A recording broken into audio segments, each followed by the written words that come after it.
Okay, Assalamualaikum tuan-tuan yang dimuliakan Allah SWT.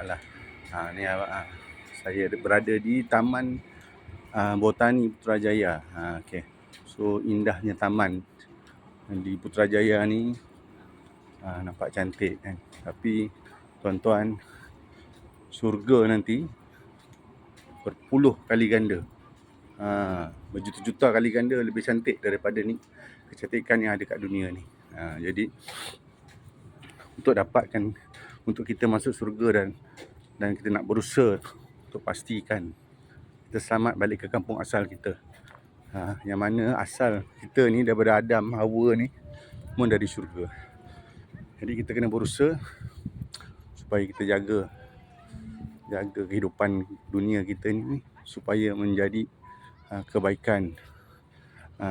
Buatlah pahala banyak-banyak kan, supaya kita dapat masuk ke dalam syurga yang Allah SWT tetapkan bahawasanya orang yang masuk syurga ni orang yang beriman, bukan sekadar Islam yang beriman.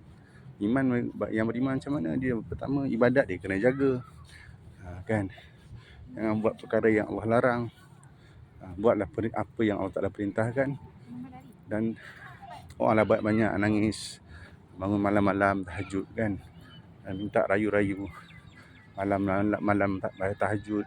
Kita kalau malam bulan Ramadan kita cari malam tu Lailatul Qadar, dan seterusnya kita buatlah banyak kerja dakwah.